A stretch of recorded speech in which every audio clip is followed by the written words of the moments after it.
ጤና ይስጥልን የተወደዳችሁና የተከበራችሁ የምቹ ሚዲያ ተከታታዮቻችን በያላችሁበት እንደምቆይታችኋል። የዕለቱ ዘገባችን ተጀምሯል። በቅድሚያም አበይት ነጥቦችን እነሆ። በኮንታ ዞን የዝንጀሮ መንጋ በህፃናት ላይ ጉዳት እያደረሰ ነው ተብሏል። እናንተ ሙሉን የምትሰሙት ይሆናል። በሌላ መረጃ ህወሓት ምዕራብ ትግራይ ወይንም ደግሞ ወልቃይት ሲባል ለሰሊጥ መሬቱ እንጂ ስለ ተፈናቃዮቹ ተጨንቆ አያውቅም ሲሉ አቶ ጌታቸው ረዳ ተናገሩ። ሙሉን የምትሰሙት ይሆናል። የተወደዳችሁና የተከበራችሁ የምቹ ሚዲያ ተከታታዮቻችን አብሮነታችሁን ከኛ ጋር ስታደርጉ እነዚህንና ሌሎች የሀገር ውስጥና የባህር ማዶ መረጃዎችን ያደምጣሉ። አብሮነታችሁ አይለየን። በኮንታ ዞን የዝንጀሮ መንጋ በህፃናት ላይ ጉዳት እያደረሱ ነው ተባለ። በኮንታ ዞን አመያ ዙሪያ ወረዳ ፖሊስ አዛዥ ኢንስፔክተር በቀለ በወረዳው ኦፓ ሶሬ ቀበሌ የዝንጀሮ መንጋ መከሰቱንና በህፃናት ላይም ጉዳት እያደረሱ መሆኑን ነው የተናገሩት። የዝንጀሮዎቹ ጥቃት በባሌ ክላስተር 4 ቀበሌዎች ሴራ፣ ዩራ፣ ሻሾ በቤት እንስሳትና በህፃናት ላይ ተደጋጋሚ ጥቃት እያደረሱ መሆኑን ነው የተገለጸው። ኢንስፔክተሩ ከሳምንት በፊት ገርማ አጋሬ ቀበሌ የ5 ዓመት ታዳጊ በዝንጀሮ መቀመጫዋ ላይ ከፍተኛ ጉዳት አድርሶባት መታከሟን ገልጸው ለሚመለከታቸው አካል የዝንጀሮ መንጋ እያደረሰ የሚገኘውን ጥቃት ለመቀነስም የድርሻቸውን እንዲወጡም ጥሪውን አቅርበዋል ነው የተባለው። የዝንጀሮ መንጋ በዞኑ በጎሽና ዝሆን እንስሳት ላይ እንዲሁም በሰውና በንብረት ላይም በተደጋጋሚ ጊዜ ጉዳት ማድረሱን መዘገባችን ይታወሳል ሲልም የክልሉ ፖሊስ ኮሚሽንም የህዝብ ግንኙነት ኮሚኒኬሽንም ዘግቧል። ከሰሞኑም በግጦሽ ቦታ ታስሮ የነበረ በግ ከጫካ የወጣ ዝንጀሮ መንጋ በጉን መብላቶቹንና ፖሊሱ የአይን እማኞችንም ማረጋገጣቸውንም ነው የተናገረው። በሌላ መረጃ ህወሓት ምዕራብ ትግራይ ወይንም ደግሞ ወልቃይት ሲባል ለሰሊጥ መሬቱ እንጂ ስለ ተፈናቃዮቹ ተጨንቆ አያውቅም ሲሉ ፕሬዝዳንት ጌታቸው ረዳ ተናገሩ። አቶ ጌታቸው ረዳ በትግረኛ ቋንቋ ያስተላለፉት መልእክትም ነው ይሄ። ባለፉት 20 ቀናት በትግራይ የሚታየው ፖለቲካዊ ትርምስ ስልጣን ወይም የሞት ሽረት ብሎ የተነሳው ኋላ ቀር ቡድን ላለፉት 2 ዓመታት የተበተነው ሴራ የመጨረሻ ጡዘት አሊያም ደግሞ ምዕራፍ መድረሱንም ያመላክታል ያሉት በትግረኛ ባስተላለፉት መልእክት ላይ ህግና ስርዓት ያስከብራሉ ተብሎ ተስፋ የተጣለባቸው አንዳንድ የተሻለ ታሪክ የነበራቸው ዝነኛ ሰው ሳይቀሩ የስርዓቱ ጭቃ ውስጥ ገብተው የሚያቦኩበት ከፍታ ላይም ደርሰዋል ነው ያለው። ከማህተም መልቀም ዘመቻ በኋላ የመንግስት መስሪያ ቤቶችን በጉልበት የተቆጣጠረው ኃይል እስካሁን ያከናወናቸው ነገሮችም 2 ብቻ ናቸውም ሲልም አትሏል። መጀመሪያ ተቆጣጥሬያቸዋለሁ በሚላቸው ዋና ዋና ከተሞች ደጋፊዎች ለሚላቸው መሬት ማከፋፈልና ለገቢ ምንጩ የሽያጭ የሚውል ሰፋፊ መሬት መውረርም ይጠቀሳል ብሏል አቶ ጌታቸው። ዋነኛ ትኩረቱም በመቀሌ፣ ሀድነት፣ በሽሬ፣ በታች ቆራሮ፣ በአክሱም፣ በማይጨውና በአዲግራትና በአካባቢው ተጀምሮ ከምዕራብ ትግራይ በስተቀር በሌሎቹም የክልሉ አካባቢዎችም ይቀጥላል ነው ያሉት። ያገኘነው መሬት ለመከፋፈልና ለመሸጥ እንጂ የጠፋውን ለመመለስ ምንም ፍላጎት ወይም ተነሳሽነት የሌለው ኃይል በመሆኑ ተፈናቃዮችን ወደ ነበሩበት ለመመለስና የትግራይን ሉዓላዊ መሬት ለማስመለስ ከመፈከር ያለፈ ጥያቄ እንኳን ሲያቀርብም አልታየም ነው ያሉት አቶ ጌታቸው። ስለሆነም መላው የትግራይ ወጣቶች መሬታችሁን ከሽፍቶችም ጠብቁ ሲሉም አሳስበዋል። ተብቀሚዎች የተወሰኑ ውሳኔዎች ህጋዊ ተቀባይነት ተፈጻሚነት እንደማይኖራቸው በመገንዘብ በመሬት ወረራ እንድትሳተፉ በመጋበዝ ላይ የምትገኙ ባለሀብቶችም ገንዘባችሁ ቁም ነገር ላይ መዋሉን አረጋግጡ ሲሉም ተናግረዋል።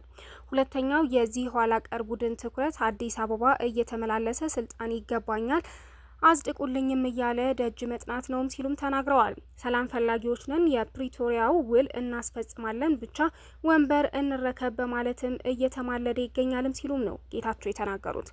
ፕሬዝዳንት መሾም ስልጣኑ እንዳልሆነ እየተቀበለ ነገር ግን እነ እገሌ ለፕሬዝዳንትነት አጭቻለሁ እያለ እጩዎችን የሚላቸውንም በየ3 ቀኑ እየቀያየረ እድሉን እየሞከረ ነውም ሲል ተናግሯል። አሁንም ቢሆን ስለ ተፈናቃዮችና ምዕራብ ትግራይ ተሳስቶም የሚያነሳበት አጋጣሚ የለም፣ አጀንዳውም አይደለምም ብለዋል። ምዕራብ ትግራይ ሲባል የሰሊጥ መሬት እንጂ የተፈናቀለው መከራና ስቃይ ላይ የሚገኘውም ህዝብ አይታየውም ሲል ነው ያተቱት።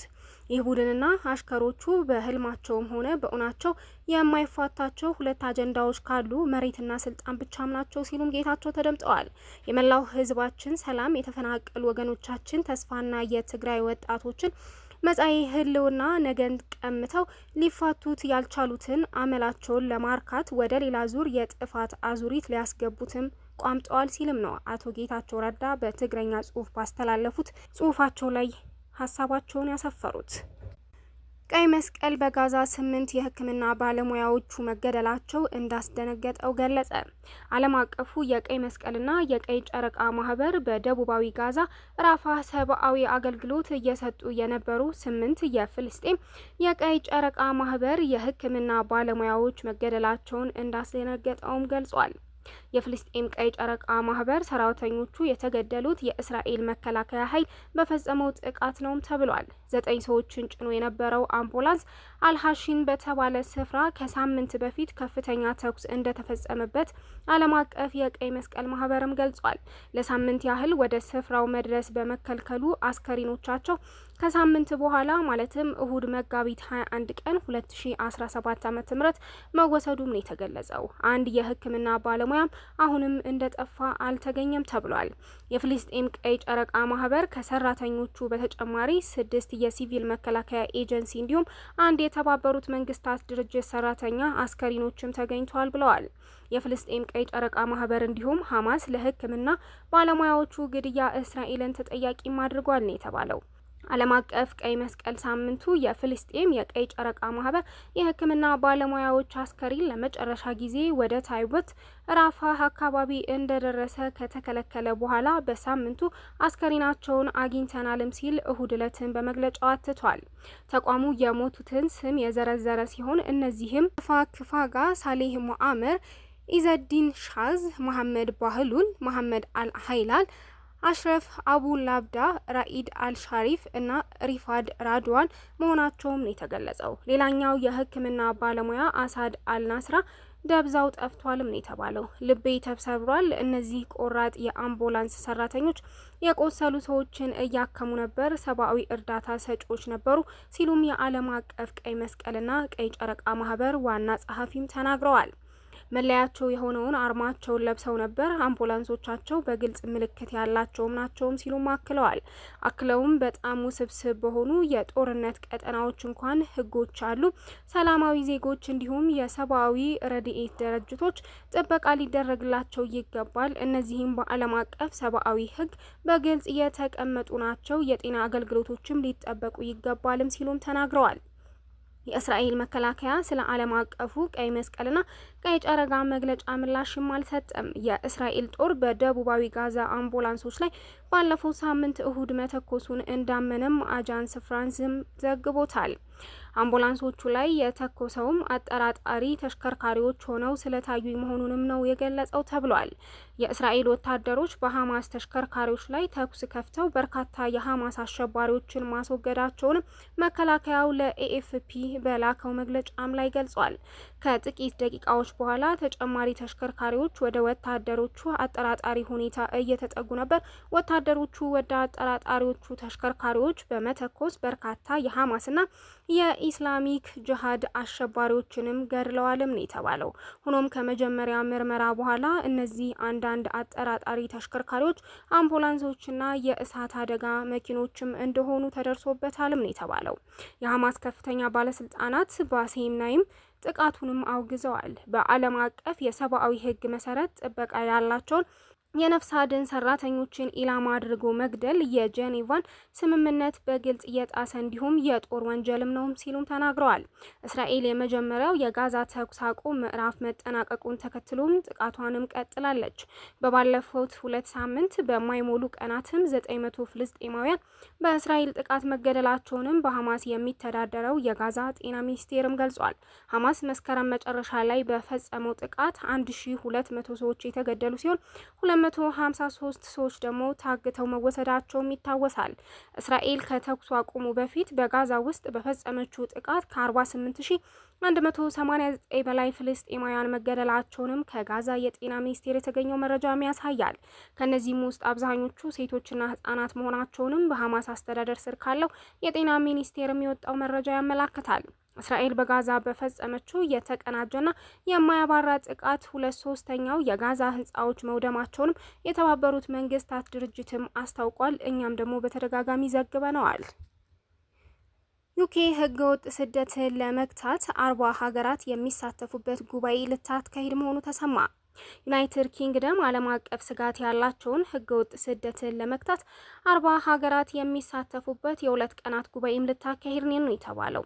የሀገሪቱ ጠቅላይ ሚኒስትር ሰር ኪር ስታርመር የሚያሰናዱት ይህ ጉባኤ ህገወጥ የሰዎች ዝውውር፣ አስከፊ ንግድ፣ የሚፈጸሙ ወሮበሎችን ለማስቆም እንዲሁም ሀገራት ስደትን አስመልክቶ እርስ በርስ የሚናቆሩበትን ሁኔታ ለመቅረፍም ያለመ ነው የተባለው። በያዝነው ሰኞ የሚጀምረውና በአይነቱ ልዩ ነው የተባለው ይህ ጉባኤ ተጨባጭ ውጤቶችን ለማምጣት እንዲሁም ዓለም አቀፍ ትብብርንም ለማሳደግ ያለመ መሆኑን ነው የተጠቀሰው። ስደት በዩናይትድ ኪንግደም ፖለቲካ ውስጥ ቁልፍ የመንግስት አጀንዳ ተደርጎ የሚታይ ሲሆን ተቃዋሚዎቹ ወግ አጥባቂ ሆነ ሪፎርም ዩኬ ፓርቲዎች ገዢው ሊበራል ፓርቲ ጉዳዩን በቁጥጥር ስር ሊያውል አልቻለምም ሲሉ ይከሱታል። ከጉባኤው ቀደም ብሎ የሀገር ውስጥ ጽህፈት ቤት ህገወጥ የሰዎች ዝውውር መረቦችን ለመበጣጠስ እንዲሁም ክሶችን ለመጨመርም 33 ሚሊዮን ፓውንድ በጀትም ተይዟል ነው የተባለው። በርካታ ስደተኞች ወደ ዩኬ የተጓዙባቸው እንደ ቪየትናም፣ አልባኒያ እና የኢራቅ ባለስልጣናት ጨምሮ የፈረንሳይ፣ ቻይናና አሜሪካ ተወካዮች በለንደን ላንካስተር ሃውስ በሚካሄደውም ጉባኤ ተሳታፊ ናቸው። ተጨማሪም የኩርድሽ ክልላዊ መንግስት ተወካዮች፣ ኢንተርፖልና የማህበራዊ ሚዲያዎቹ ሜታ፣ ኤክስ እና ቲክቶክም ተወካዮች ይገኛሉ ተብሏል። ተወካዮቹ በአመት 10 ቢሊዮን ዶላር ይዘዋወርበታል ተብሎ የሚገመተው ህገወጥ የሰዎች ዝውውር ንግድን እንዴት መቆጣጠር ይቻላል በሚለው ጉዳይም ላይ ይመክራሉ። ከጥር ወር ጀምሮ ከ6000 በላይ የሚሆኑ ስደተኞች በአነስተኛ ጀልባዎች ተጭነው ወደ ዩናይትድ ኪንግደምም ገብተዋል። ይህ ቁጥር እስካሁን ከተመዘገቡት በክብረ ወሰን የተያዘ አሃዝ ነውም ተብሏል። ዩናይትድ ኪንግደም በትናንሽ ጀልባዎች የሚገቡ ስደተኞችን ለማስቀረት በሚል ጥረት ከሌሎች ሀገራት ጋር የተለያዩ ስምምነቶች ላይም ደርሳለች ነው የተባለው። ጠቅላይ ሚኒስትር ሰር ኪር ስታርመር መደበኛ ባልሆኑ የስደት ጉዞዎች ላይ የሚደረጉ ምላሾችን ሀገራቸው በዓለም አቀፍ ደረጃም እንድትመራ ይፈልጋሉ ተብሏል። የዩኬ መንግስት ህገወጥ የሰዎች ዝውውር መቆም የሚችለው በዓለም አቀፍ ትብብር ብቻ መሆኑንም በዚሁ ጉባኤ ላይም ማሳመን ይፈልጋሉ ተብሏል። ጠቅላይ ሚኒስትሩ በተጨማሪም ይህ ጉባኤ የዩናይትድ ኪንግደም ድንበሮች እንዲጠናከሩ ሸክሙን ከሀገሪቱ ህዝባዊ ተቋማት ላይ የሚያወርድና የስደተኞች መቆያ ሆቴሎች በመመለስ የአካባቢዎች ኢኮኖሚ እንዲጠናከር መልሶ መስጠት የሚያስችል ነው የሚል ሀሳብም እንደሚያቀርቡም ይጠበቃል ተብሏል። ጉባኤው በአውሮፓ፣ በእስያ፣ በመካከለኛው ምስራቅ፣ በአሜሪካና በሰሜን አሜሪካ ላሉ ሀገራትም ተጨባጭ ውጤቶችን እንደሚያስገኝ የሀገር ውስጥ ጽህፈት ቤትም አስታውቋል። በሚያንማር ርዕደ መሬት 1700 ሰዎች መሞታቸውን ተከትሎ የአንድ ሳምንት ብሔራዊ ሀዘንም ታወጀ። የሚያንማር ባለፉት ሳምንት አርብ በደረሰው አስከፊ ርዕደ መሬት የሞቱ ሰዎች ከ1700 በላይ መድረሱን የታወቀው። ይህንንም ተከትሎ የሀገሪቱ ወታደራዊ መንግስት ለአንድ ሳምንት የሚቆይ ብሔራዊ ሀዘንም አውጇል ነው የተባለው። በዚህ አንድ ሳምንት ወቅት ሰንደቅ ዓላማ ዝቅ ብሎ እንዲውለበለብም አጃንስ ፍራንስ ፕሬስም ዘግቧል ነው የተባለው። አንግ ህዋይንግ የሚመራው ወታደራዊ መንግስት በአውሮፓውያኑ 2021 መፈንቅለ መንግስት ነው ስልጣን የተቆጣጠረው። ወታደራዊ መንግስት ሀገራቷን እየመሩ የነበሩት ሱንቺን ማሰርን ጨምሮ በተቃዋሚዎች ላይ የኃይል እርምጃዎችንም እየወሰደ መሆኑም ይታወሳል። ሆኖም የአሜሪካ የጂኦሎጂካል ጥናት አርብ ዕለት እንዳስታወቀው ከ10,000 በላይ ሰዎች ሞተው ሊሆን እንደሚችልም የገለጸው። አርብ ዕለት በ7.7 ማግኒቲዩድ የተለካ ርዕደ መሬት የተከሰተ ሲሆን ከሚያንማር አልፎ በአጎራባች ሀገራትም ንዝረቱ ተሰምቷል ነው የተባለው። ከፍተኛ የመሳሪያ እጥረት፣ የተቆራረጠ የመገናኛ አውታሮችና የተበላሹ መንገዶችና ድልድዮች ፍለጋው ላይም እንቅፋት ፈጥረዋል መባሉን እኛም በጠዋቱ ዜናችን ላይ ዘግበናል። የሚያንማር የሚገኙ ሆስፒታሎች በርዕደ መሬቱ በከፍተኛ ሁኔታ እየተጎዱ ሲሆን በርካቶቹን በተጎጂዎች መጨናነቃቸውን የዓለም ጤና ድርጅት ባልደረባ ማርጋሬት ሃሪስ ለቢቢሲም ተናግረዋል። ቢያንስ 3 ሆስፒታሎች ሙሉ በሙሉ ከአገልግሎት ውጭ ሲሆኑ ሌሎች 22ቱ ደግሞ በከፊል በመጎዳታቸው አገልግሎት መስጠት ተስኗቸዋልም ነው የተባለው። የተጎዱትን ከማከም በተጨማሪ እንደ ኮሌራ ያሉ በሽታዎች እንዳይዛመቱ የረድኤት ሰራተኞቹ እየተረባረቡ መሆናቸውም ነው የተነገረው። በጎዳናዎች ላይ የአስከሬኖች ሽታ እየተዛመተ እንደሆነ ቢቢሲም ሰምቷል። የሚያንማር ወታደራዊ መሪዎች ለ4 ዓመት ሲዋጉት የነበረው ታጣቂ ላይም የአየር ድብደባዎችንም ቀጥለዋል ነው የተባለው። በመቶዎች የሚቆጠሩ ሰዎችን ሕይወት የቀጠፈው ርዕደ መሬት እንዳልተገታ ክስተቱም ተከትሎ የአየር ድብደባዎችን መፈጸማቸውንም ነው የተናገሩት። በዛሬው ዕለትም በሺዎች የሚቆጠሩ ነዋሪዎች በርዕደ መሬቱ ምክንያት በባንኮክ ከተሰነጠቁ ህንፃዎች እንዲወጡም ተደርገዋል። በመዲናዋ በተደረሰው ከፍ ያለ ህንፃ ፍርስራሽ ስር ተቀብረው ያሉ 75 የግንባታ ሰራተኞችን በህይወት የመታደግም ስራ ቀጥሏል ነው የተባለው። የከተማዋ አስተዳዳሪ እነዚህን ሰራተኞች አሁንም በህይወት ለማግኘት ተስፋ አለንም ሲሉም ነው የተደመጡት። የተወደዳችሁና የተከበራችሁ የምቹ ሚዲያ ተከታታዮቻችን ለሰዓቱ ተሰሙት የወደድነው የዜና ጥንቅራችን እስካሁን የተከታተላችሁትን ይመስል ነበር። ቀጣይ በሌላ መረጃ እስከምንገናኝ ድረስ ቸር ቆዩ። ሰብስክራይብ፣ ላይክ፣ ኮሜንት፣ ሼር ማድረግ እንዳትረሱ እያልኩ ከወዲሁ ተሰናበቱ። ሰላም በያለንበት ለሁላችን።